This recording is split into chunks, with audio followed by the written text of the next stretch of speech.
something I learned in corporate is the way that you communicate is not just about you. It's also about the way you want your message to be received, right? So speaking your truth isn't just like, blah, here's all my thing and here's everything you don't want to know about how I was feeling. It's really understanding the audience and how do you want the audience to receive you. Welcome to the Story of Spirit podcast, where practical spirituality meets real life. Hi, I'm your host, Sheetal Story. I'm a psychic medium, grief support counselor, professional astrologer, and a human design reader, and of course, a law of attraction master coach. With my unique blend of spiritual and practical tools, I am here to help you align with your soul-led purpose and ignite a life that sets your soul on fire. In this podcast, we are going to explore the principles of energy, astrology, spirituality, and psychology to help you heal your grief and create an aligned life and business from the inside out. Whether you are looking to deepen your intuition, understand your cosmic design, or transform your business, this podcast is for you. Join me each week for insightful discussions, practical tips, and inspiring stories that will guide you on your journey to living your very best life. Don't forget to subscribe and follow us on Instagram at Sheetal Story or wherever you listen to this podcast. Let's dive in and start this transformative journey together. Welcome to the Story of Spirit podcast. Today's episode is brought to you by Spirituality Gone Wrong. No, it's not actually a real sponsor, but it's true. This episode was inspired by many conversations I have been having, many things that my clients have been going through, and certain things in spirituality that just get a little bit twisted, right? And it's the whole concept about speaking your truth. So in this episode today, we're going to talk about the psychology behind speaking your truth, the spirituality of speaking your truth, and where it all goes sideways, and how can you avoid the pitfalls of speaking your truth. So in the healing and spiritual circles, we are told to speak our truth and, open your throat chakra and let your truth come out and let everyone, who can't handle it, let them go. And, the fact of the matter is our psychology is not wired for that. We are so aware, especially as empaths, of how our words impact the people around us. And when you are young, you are learning that your words carry weight and carry meaning and consequence. So when you say things that hurt people's feelings, you maybe get a timeout, maybe you get a spanking, maybe you get a kind of a flick to the face, a slap to the face. Like it really depends. Or maybe you were demeaned or ridiculed, or nothing was said to you. I mean, yeah, 100% was probably never praised for saying mean things or calling people names or using profanity. That is, as children, we are groomed to learn what is appropriate for society, right? And certain houses are much more strict about that than other houses, right? So we really learn, speaking carries consequences. This is, really important to know how to use words and what are those consequences and what's the appropriate words for where you are. And so when you're young, there's this feeling of I need to be to fit in. I need to be to then be accepted by my family, and when I am, I'm celebrated and I'm praised and I'm loved, and when I'm not, when I don't do what they want me to do, then I'm minimized, I'm, punished, right? There's a consequence to that action. And again, we do that because society doesn't just let you do whatever you want, right? We're trying to raise good humans in society, but parenting skills are not, there's no parenting class, you can go do, like you sort of just learn it from your parents and then you do it again, you do it again until you fix it or change it. And even in the changing of your parenting skills, you are still going to create different humans. Like where, there's a generation of children that are growing up that are quite soft. They don't have the hardships that we did. There's conscious parenting now and love, and you get to feel your feelings and have these emotions. And now as these, younger generation are entering the workforce, they're struggling because the world is not meant for them. They're not meant for them, made for them. The world is meant for them. They're just not made for them. And they're struggling with, they want to step into a job that is meaningful and purposeful now. And we kind of learned this way of, you have to earn that. You got to do the crap jobs first, and then you get into those higher places. I mean, if you don't believe that's true, just look at law and medicine. Like, you really get the crappiest things off the get-go, and then you earn those rights to be senior. And so these younger generations have never really known that hardship. They've been able to, like I said, feel their feelings. Everyone gets a participation badge, and all of that is really lovely. Really helps for nervous system regulation and self-worth. And that's not really how the world works. There is such a hierarchy in the world, which, is that good or bad? That's up for debate for another podcast. But for this one, you have to understand the foundations for what has caused the problems with speaking our truth and being authentically ourselves, because we are wired for authenticity and we're wired for connection. And if that connection is in danger, we will minimize authenticity so that we will be in connection. So I will minimize my emotions and who I am to be what you want me to be. And in essence, that becomes people pleasing, right? That becomes anxious attachment. I am not worthy or worth anything if you don't think I am. Right. So we're looking for our worth and belonging in someone else, right? Avoidant attached is that a connection is painful and we want it, but we don't know, it's just going to bring pain. So we try to go for connection, and then we want to just leave because we're scared of what's going to happen. I had a really, really good friend that I used to work with, that we had our babies together. We came up through the ranks together. We were so close. And then I was starting to shift. I was starting to go down my spiritual path, and I was going through my, own journeys, but I was sharing with her everything I was doing. I really had no idea. I didn't think I was changing, but little by little you do. And she started to notice that I was changing. She's like, "You're changing." And I was like, "I don't feel like I do. Like, I'm shifting the way I feel about the world. Yeah, but I feel like I'm still the same person." She's like, "You're not." And she actually said, "I think I'm scared of I'm losing you." And I was like, "But you're not. Like, I'm here with you. I still love you. And if you know me, if I've ever loved you, you're in my heart for life. I don't have that, like, you're out. It's just I don't have that bone in my body." And so I just was like, "Yeah, we're going on this journey together." And then after that, it got weird. It got weird. She totally started ghosting me. She blocked me. We worked together. So it's not like she can, like, not answer my texts or not answer my emails, but it was very, very work oriented. And then she just wouldn't even talk to me anymore. And then she ended up leaving our company in this, like, blaze of glory. And she had all these other, jobs. And it was just really interesting because to this day, she still won't talk to me. Right. And I don't know what I did.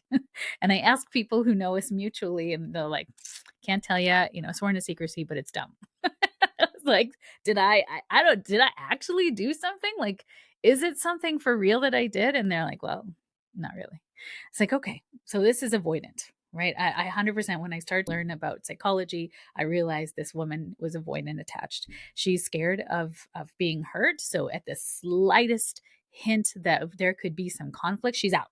She's out. She's not going to talk to me. She's not going to converse, and she's not going to give me any path to a restoration or peace. There's no path to peace. It's just, this is my truth. I'm out. Like, she didn't even tell me her truth. She just left. And I remember feeling a lot of grief around that, because I was like, I don't know what happened. I don't know what I did. And I still don't know what I did to this moment, but I have come to a very good reconciliation within myself, and I've grieved that loss of that relationship, because I did really love her. She is so brilliant. She's fantastic at what she does, and a lot of what I know about sales and marketing I learned from her. So I mean, I hope you can hear in my voice that, like, I just am so grateful that I got to meet her, and I'm so sad that she has this attachment style. And she wouldn't let me speak my truth if I really wanted to. And she didn't want to speak her truth with me, because either, avoidant attached is a fear of being hurt, so that I might not hear her truth. And I know about her past and her family and her, the way that she was brought up. And I can understand that fear comes with massive consequences. So she doesn't speak her truth. So it's the opposite coin of speaking your truth. Sometimes we're scared to, because we're really worried about that authentic, or that connection piece, and that hurt. We know we're anticipating the hurt, so we go. So you might see those things in you, or you might have both, right? That you are anxiously attached and you're seeing your worth in others. Are we okay? What are you thinking about? Can I do something? Why aren't you calling me? That's anxious attachment.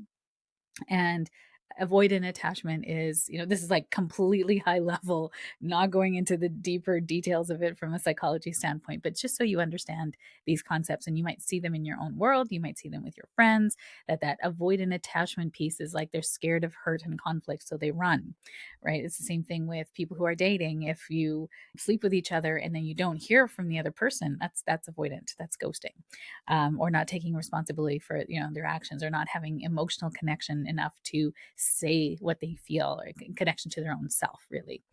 So that true authenticity and self-expression, it's hard.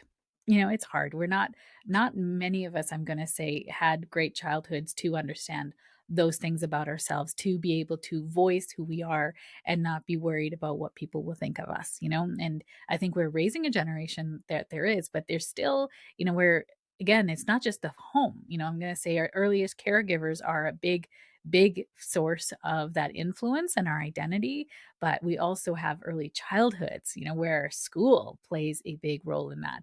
And so many of my clients, and including myself, had tormentors that were teachers in early childhood. Like it's really awful. My brother had this awful teacher in grade 1 who would just yell at him and demean him and send him to the office. And he was trying to figure things out. He's a good kid. He's actually really smart. He just wasn't applying himself, and he's a goofball.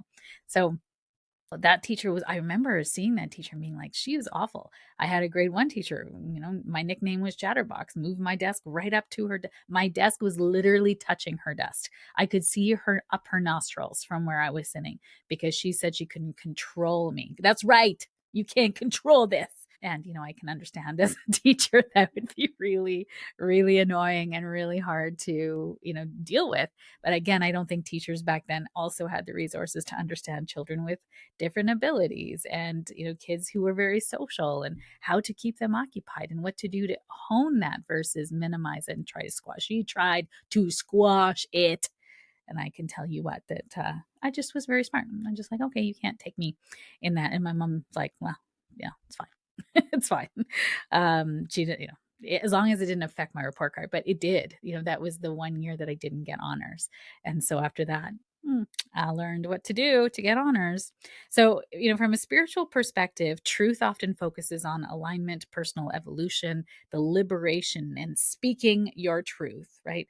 And in psychology, truth brings in concepts like emotional regulation, attachment theory, projection, and relational awareness, right? Who's around you that can really receive what you're having to say?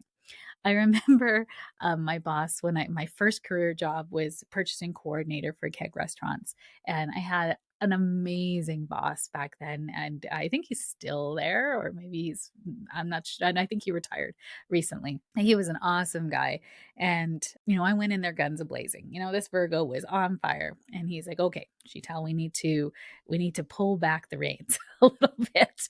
He's like, "We need to use the hammer when the hammer is appropriate. But if you use the hammer all the time, it's not going to be, noticed." And he said this analogy. He goes, when my wife yells at the kids, because he had 3 daughters, and his wife was a saint, amazing woman.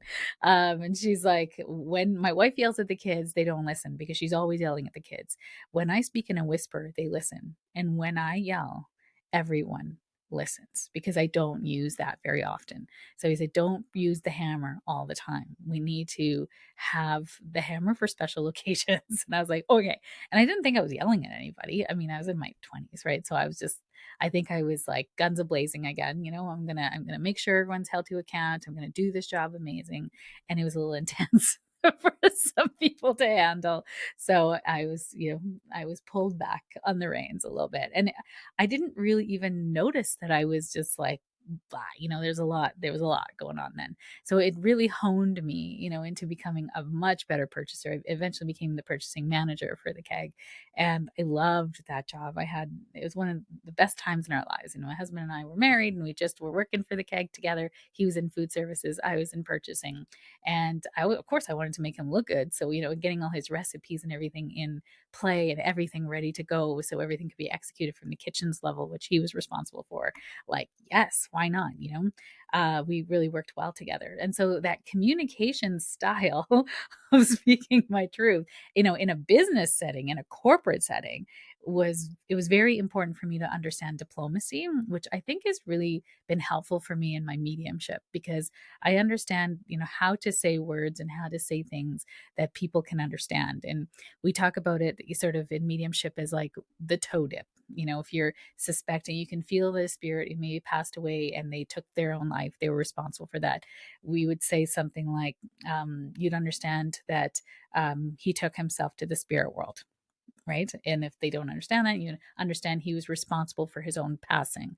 That's more, kind than he committed suicide or completed suicide, as the term is now. And so we try to say things in ways that either, soften it, or again, if we're not quite sure or feeling like I took myself to the spirit world, you can then see like, no, that wasn't the case. And, again, not encouraging cold reads or warm, trying to read people's body language, but it's not an exact science, y'all. It's not an exact science.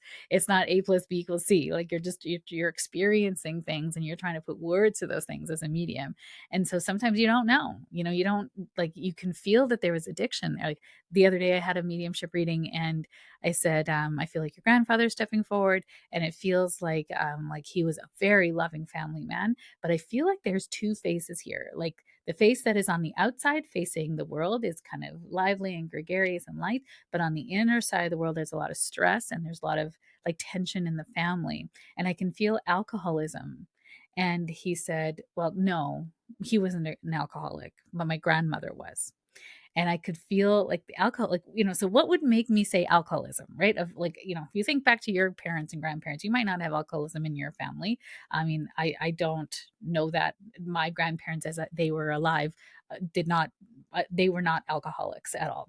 So that doesn't run in my family, and it doesn't run in everybody's family. Like, so I just want you to hear that it's very unique that would come out. And why would I become aware of that? Because the spirit is trying to get to me that there was alcoholism in the family. And I was like, I feel alcoholism. I could feel it, but I couldn't feel it on him. I didn't feel like the grandfather was drunk. I could feel like I just heard the word alcoholism. And he said, no, my grandfather wasn't drunk. It wasn't an alcoholic, but my grandmother was. And I went, thank you, because that was going to be my next statement, is that it's in the family and I'm trying to hide it, right? I'm trying to protect it. And so he spent a large part of his life protecting her, right? So it's even that alcoholism, I might even have said addiction runs in the family. That would have got the yes, that then would have allowed me then to say the next statement would be, and you'd understand that not your grandfather, but your grandmother was an alcoholic. So words matter, to all that to say that words matter. And when we're using expression, especially in readings or spirituality, or even in hard conversations with friends, you're trying to use language that feels kind, that they can hear you versus hearing, something else. I remember when I first started working with my mentor of like 7 years, my mediumship mentor, who we've completed our time together, but he runs an international circle, so his online classes and practice circles are international. So we get a lot of people from Europe and Asia and all across the US. And so it's pretty cool, because when you're reading for people in other countries and ethnicities and cultures, they think differently than we do. you know there's different language, there's different ways of speaking, there's different things that you say and you don't say. And so sometimes it can be blunt for them, and they don't understand. Canadian culture is very polite and apologizing and kind and nice. We're nice here in Canada. And so that's just a cultural thing. And Canadians also love to help you. So if you're reading for Canadian, they're like, no, but my grandmother, like, no, you're not supposed to say anything, you're just supposed to say yes or no. Which I appreciate the helpers that are in the world. I am one of them. So I was getting a reading from someone, as like we were practicing in a sort of a diet, and in a breakout room is what I'm looking for, on Zoom. And so she was reading for me, and she's like, I feel like your grandmother, I feel like I have your grandmother here, and man, is she a bitch. I'm trying to keep my rating clean. So she's a bitch. And I was like, what? like, that's my grandmother you're talking about. Like, she might have been a little bit of a nasty lady, but you don't have a right to call her that. And I got that feel in like I could feel my back get up, like I was just like, no. It was and it was not like a nice no, it was like a no. And then she's like, when as a medium, when you get a no, you have to go back into the essence of the communicator and feel what you're experiencing. And so I could see her doing that and going, okay, I realized I used the wrong word. Said you would understand that she could be nasty at times. Said yes, but never to you. I said that's correct, never to me. So, getting the context right is so important because in mediumship, especially. But even then, what gives you the right to call my grandmother that? Like, I might be able to call her that, but you don't. It's really interesting is that kind of respect piece of it.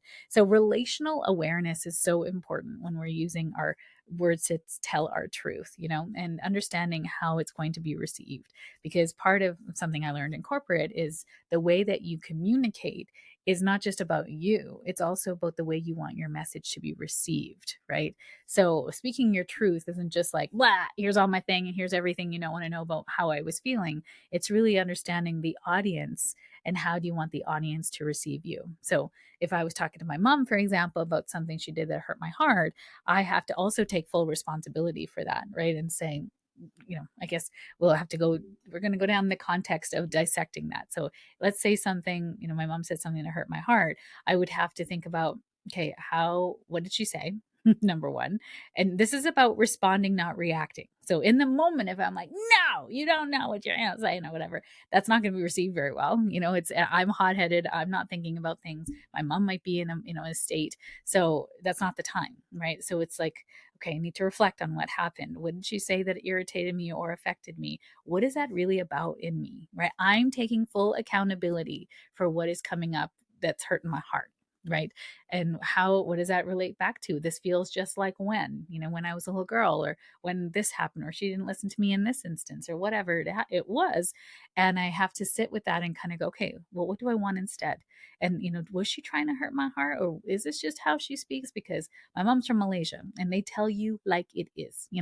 If you're getting a little thick, they're going to say you're getting a little thick. Might want to lay off the donuts. Like, they'll just tell you like it is. They give you advice unsolicitedly. And so, I mean, it's just part of the culture. They just say it. We were in Malaysia for a trip. My husband came, it was his first time in Malaysia. So we were just dating at that time. My parents wanted him to meet the family because they knew he was going to marry me. I knew I was going to marry him. We just, and he's a ex-hockey player from Manitoba. He's only 5'11", so he's not that tall, but he was very muscular. We were working out. He was bodybuilding and stuff back then. And again, ex-athlete. And we went to Asia, and one size fits all does not fit my husband. Bless. It just doesn't. And Asians are very small. And the guy at the stall was like, "You fat, you got to go to the big and tall." And my cousin's like, "Dude," and the guy's like, "What? It's real. He's too fat. He's too big." And Jason's just looking at me. And I was like, well, this is Asia. They're just going to tell you like it is. I grew up with it, it's honesty flows out of my family's mouths, and you kind of just got to expect that. I think they've softened a lot, as they've gotten older. But my husband was exposed for the first time to a culture where honesty is honesty. So that was really funny. And I mean, we realized that he's so muscular. Like, even in the big and tall store, it was really hard to find. Say, we're just trying to find something, a souvenir. And the poor man was having a hard time with that. So, the truth, it's hard to process sometimes. And we have to own it. If he had any bone in his body that hated that term, then he would have taken huge offense to it. But he did not. He did not have that. If anything, he was a super skinny kid and he bulked up with muscle to then, become muscular. So he didn't have that bone in his body. If that term had been said to me, I probably would have had a different reaction, because body image as a woman is like something I've struggled with ever since I was a little girl, right? I've always had a bit of a belly, and after having babies, guess what? It's there. So this alignment, when you're speaking with someone, or when someone's speaking to you, being aligned with your true self and understanding, where is this trigger for you? Because a trigger is an unmet need. So there's something within you that comment did not bother my husband. It would have bothered me. And I can understand where that trigger comes from for me, right? So in when something happens and there's, conflict, we have to go into what is this triggering for me? What is the need that's not being met for me? Where is this going back to for me? And now what do I want to have happen in this relationship? Because I don't want this to happen again. Right. I don't want to be in a relationship where I keep getting hurt by your words. And I can heal it in my own sense. So that's being accountable. So step number one is being accountable to what is happening within you. But then step number two is then understanding how you can say it, because you have to own it to then have a conversation with somebody to understand what happened. Because in true relationships, especially women, in this day and age, it is so hard for women to meet other women, to make new friends outside of school, right? We need proximity. We need to be close to people. We need to have something in common, right? We need to have stages of our life in common as well. Those are three factors that actually Mel Robbins outlined in one of her podcasts, because without those things we just don't really connect, right? We can't build relationships with each other. So we need to be able to see each other on a regular basis, proximity. We need to have something in common. So like if you think about high school, we all had the same age in common. And then the third part is interests. So like ethics, interests, values, things that you just click with certain people because you're going through certain life things together, and then you move on, right? Friends come along for a reason, a season, or a lifetime. And, very, very rare friends come along for a lifetime. It's very rare. It's not common. I think TV would make you think it's common and everybody has their high school friends and all that kind of stuff. And that's a fallacy. My friends, do not buy into that, right? Women can make new friendships as we go along through life, but you have to be in the right places. So if you're sitting at home on Zoom or you're sitting at home working from home, you're not going to meet anybody that way. Like we really need to be out and about and meet people. And eventually, when we're meeting new people, I've met so many new people over on my spiritual journey because I'm taking classes for things that are interesting me or things that I want to become the expert in.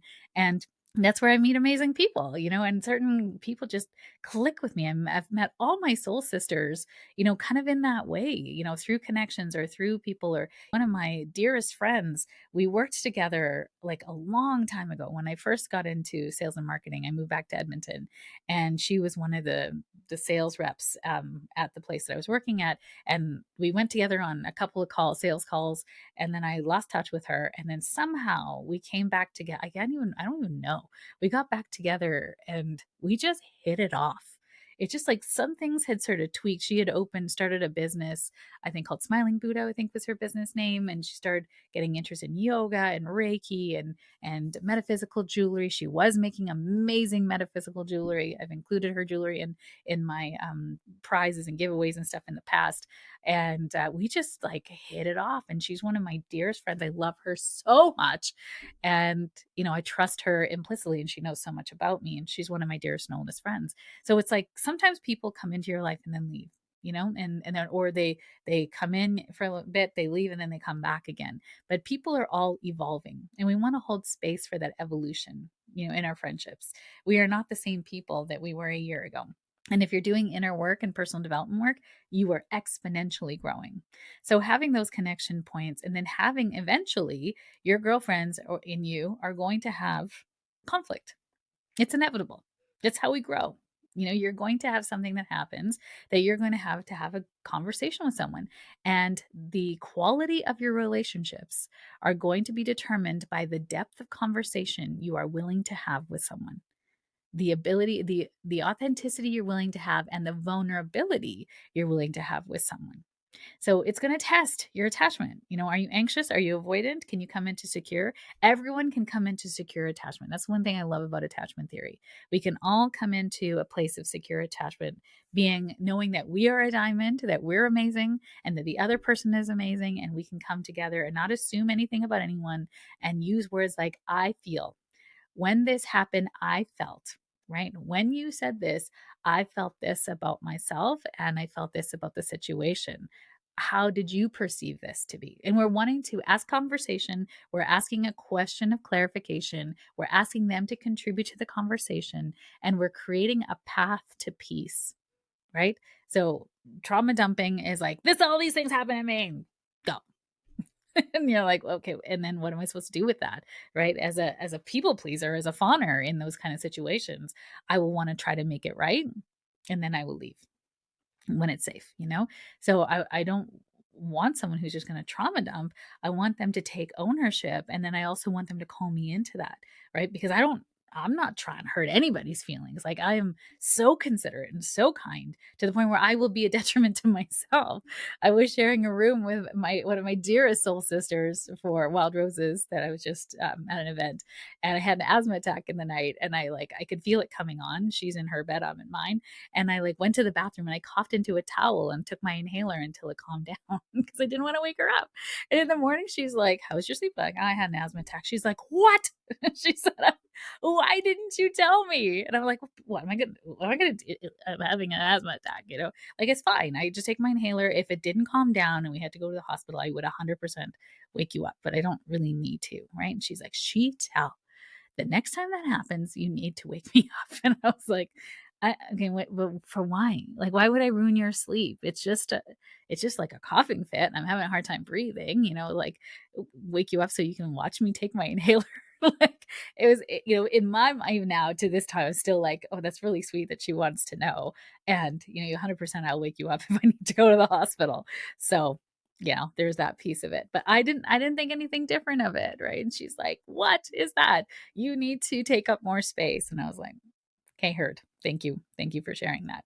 Right. So I love that BS. My friends now call me out on my stuff as I call them out on stuff too. Right. If they're sharing something they're going through and I'm like, okay, I'm going to suggest this thing with so much love in my heart that maybe might be hard to hear in this moment, but I'm just going to share it because I think it'll support you. And sometimes they can receive it and sometimes they can't, but they know it's from my heart because I love them so, so much. Right. So it's that always knowing that the other person loves you and that you are an amazing person, you're a great friend and they're a great friend, and you come together in that greatness. Not that you are less than and you're trying to get them to love you or you think they're going to hurt you, right? If you have friends that you think are going to hurt you, then they're not your friends, right? You're in a trauma relationship. So when we are coming together authentically to then communicate and own our feelings, when this happened, again, when you did can also be a little attacky, right? When this happened, I felt this. And this actually reminded me of this time in my life when this and this and this happened, and I would really like to change that in the future. That if this happens again, or we could maybe come to a different understanding of the situation, or maybe you could just understand how I feel. How does that feel for you? That's a nice open-ended question, right? How's that feel for you?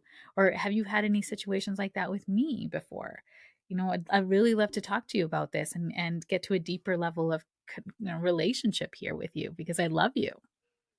Those are great conversations.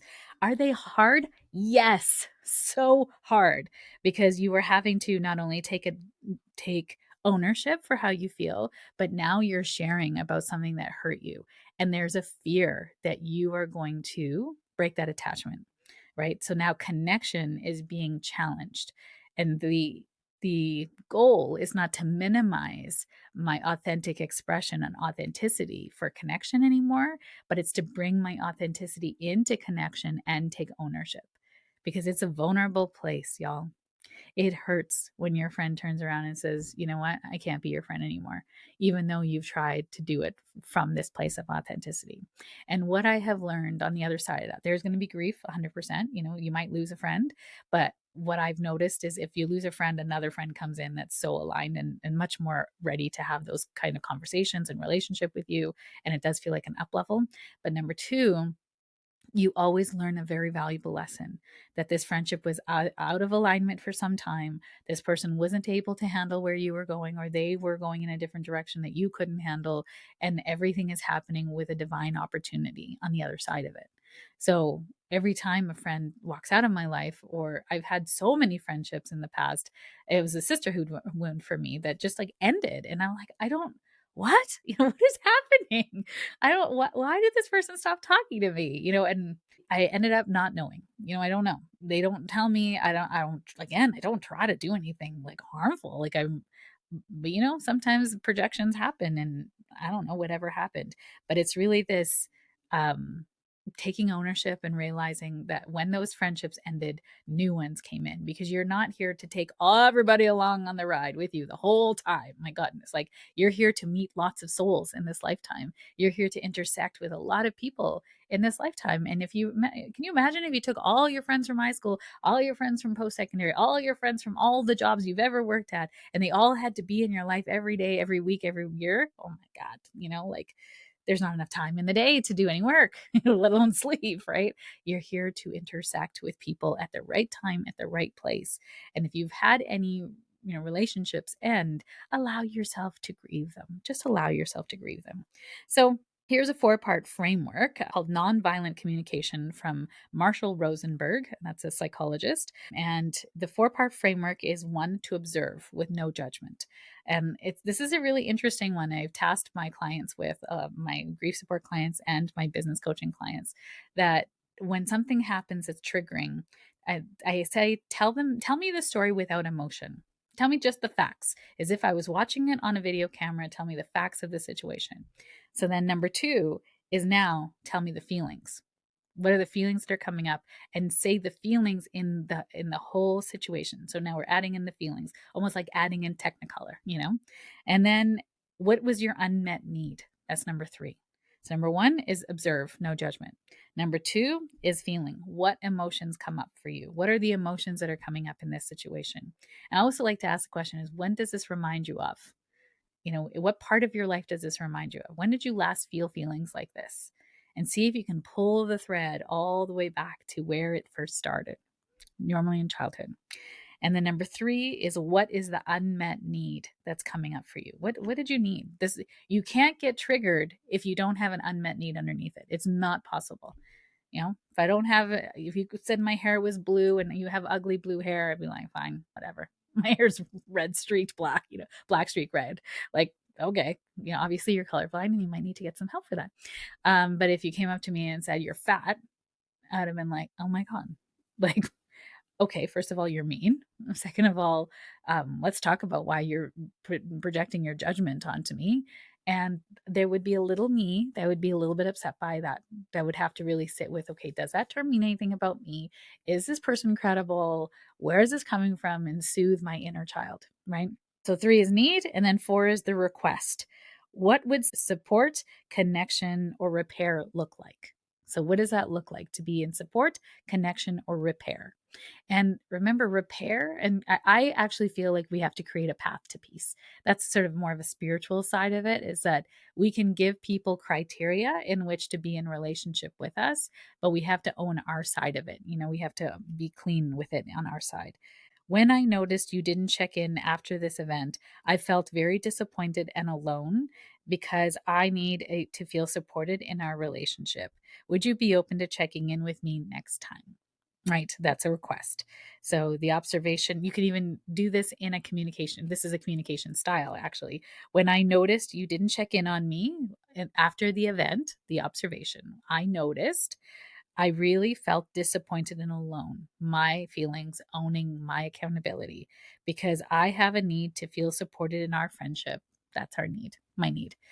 And would you be open to checking in on me next time this happened? Request. So you're giving that request, and you might even, as a friend, if you were saying that to me, I'd be like, tell me about this need to feel supported in friendship. Like, what happened? Where did you feel not supported? Let's talk about this initiating event and what that was, because I missed the cue, obviously, and I don't ever want to not miss a cue, for you, because I love you. And also, do you have to do some healing here? Like, I don't know if I can always be the one checking in on you after things happen. Like, maybe you need to do some inner work on that piece. Like, I will try my best, but if I ever miss that cue, it's not because I don't love you. It's because I don't have that issue, right? So it's kind of like love languages. I'll love you in my easiest in my own love language, but to remember your love language, that takes like this actual like trying and remembering. And sometimes when life is busy, we don't remember those things. It's not that we don't love each other. We can try, but it doesn't actually mean anything about you. And so that's where we heal anxious attachment, because if I'm needing someone to check in on me, or if I'm needing this and needing a lot of needing things, then we need to then heal what's the need piece. Like, can we give that to ourselves? Can we ask for support? Can you call me when you need something? Right? If you've left an event and I didn't know about your need, now you have to ask me. You have to call me because I don't know. I'm not, even though I'm psychic, I'm not checking in on everybody's stuff. Some key self reflection to guide you through some of these moments is, am I sharing to connect or am I venting to offload? Right? Venting is like, I'm just telling you all the things and I don't need anything from you. Versus sharing to connect is giving space for connection, asking for connection or asking people what they think and giving a path to peace, right? I'd really like to after and I would really really highly highly encourage you not to send texts, not to send emails, not to send letters because emotions can be inferred from words, whereas your tonality when you're saying it, I know it might be super hard to say in the moment, and you might even have to like write it out to say it out loud to the person because you might forget or you might get kind of pulled off base. That happens, but words carry like meaning. You can hear it in their voice. And if you can feel that they're not understanding you, you can ask for clarity, right? You can be like, did you hear what I had to say? Or can you repeat that back to me, please? Because I really want to check that you heard that from me. Have I processed this emotion before bringing it into the relationship? Really important question. Have you processed this to a place of neutrality or understanding within yourself? And how does this, like, if this person did something deliberately to hurt you, okay, you got to bring that up. It's a boundary, right? And why are we in friendships and relationships where people are hurting us? And maybe they didn't know that that hurt you, right? I had a conversation with a friend a long time ago where we were out for dinner. It was their birthday, and they took a selfie with someone else at the table. And when I said, "Oh, I'd like to take a picture with you," they're like, "No, I don't like the way I look." And then they wouldn't let me take a selfie with them. And I felt really hurt by that. I was like, well, this other person got to take a selfie. I don't. And I'm like supposed to be your dear friend. What does that mean? And I told her late, I had a whole feeling about it that night. I was like, oh, here I am again. Those old stories, unmet need, sisterhood wound coming up.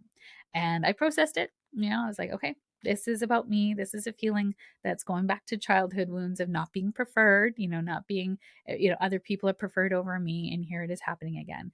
And I called her up the next day and I said, I just want to talk to you about something that happened yesterday or whatever. It was a few days after. I said, what happened on your birthday? And when you wouldn't take a selfie with me, but you took a selfie with this other person, that made me feel like really left out and really hurt, actually. Because I really wanted to like have that memory with you. Can you tell me what was happening for you? And she went, oh my God, I didn't even realize that it hurt you. I was having a really bad self image day. And when I saw myself in that selfie, I'm like, I don't want any other pictures. So it was me. It was 100% selfish. It was not about you in any way. And I just really need to deal with the way that I feel about myself. And I was like, huh. It's like all that time, all those years, all those feelings. It was like, huh, she wasn't even thinking about me. I projected into that situation so hard, and I was able to let it go for the time being because I stuffed it. I stuffed it down and I went home and then I kind of processed it, talked to my husband, and then later when I called her and she had that really beautiful conversation. This is what I'm talking about. The quality of relationships is going to be determined by the depth of conversation you're willing to have and the vulnerability you're willing to put on the line, because that changed everything for me because I realized it wasn't about me. It healed a large part of my own anxious attachment because I was willing to have that conversation and risk disapproval, risk, the vulnerability. But I knew I love her. She's not going to hurt my heart. She's not trying to. Am I projecting a past wound onto this current person? And if you are, you've got to own that. You got to own that and go back and heal that because no one's trying to hurt you. At least not anymore, anyways, hopefully. Have I created consent and emotional readiness for this conversation when you asked? So I said, can I talk to you about something that happened, on your birthday? And she went, sure. Right. Or we used to say, do you have capacity to talk about this today? Right. And she'd say, yes. Right. So you have to ask that consent piece. The consent is so important. Otherwise, you are dumping. Right. Otherwise, you're just blasting people. So have you created consent and emotional readiness for this conversation? So that's where you sort of say, I have something that I really need to talk to you that's been on my heart for a bit. Do you have time or do you have capacity? Time and capacity. I just say, do you have capacity? And usually people are like, oh my God, are you okay? What's happening? They're interested because I'm pretty self-regulated, for the most part. And I also like internally, regulate too and go through these things myself. Instead of speaking my truth, we want to say, I'd love to share something I've been reflecting on, and I'd love to hear your thoughts too. Oh, that's so much better. There's something important I want to say, and I want to do it in a way that supports our connection. I love that one too. I like the first one better. I'd love to share something I've been reflecting on, and I'd love to hear your thoughts too. Do you have time? Do you have capacity? Can I talk this out with you? So, tips for authentic, a safe expression. Create emotional consent. Is now a good time to talk about something important? Regulate first, speak later. Don't confuse urgency with importance, right? Your urgency is not their urgency. Ground in love and curiosity. Speak from compassion, not righteousness. Oh, that's a good one. Be willing to be wrong or misunderstood. That's part of the relational risk. That's part of the vulnerability, right?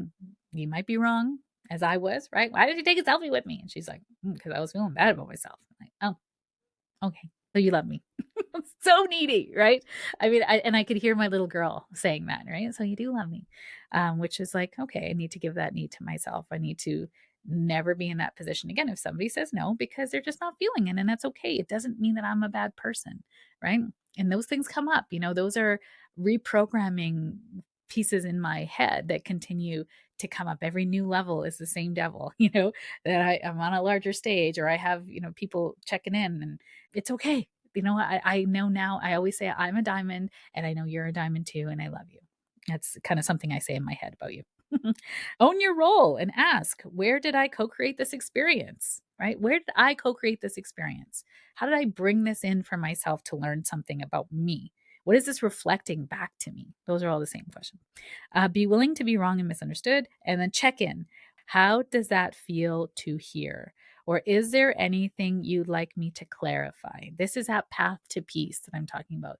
Having open communication, inviting the person to share, having a conversation, not just dumping, not just speaking your truth and blasting everybody with a hose. We're really wanting to check for understanding.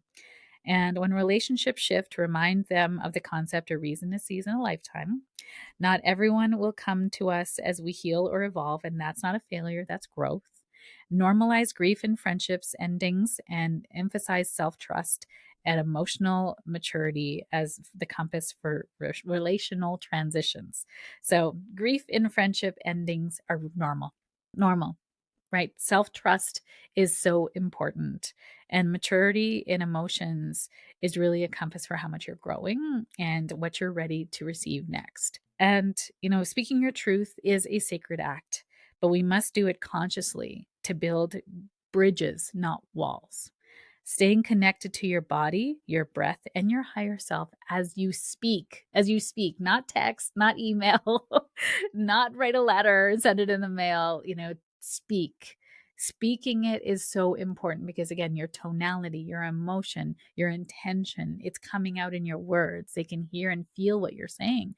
They're going to infer things and might even project into things that you text and write. And that's not the same thing. We can't say hard things in text. Text is for really quick, I'm running late. Hey, are you available? What are we doing for this? Like, those are all like factual things and planning things that are great for text, not so great with you hurt my heart.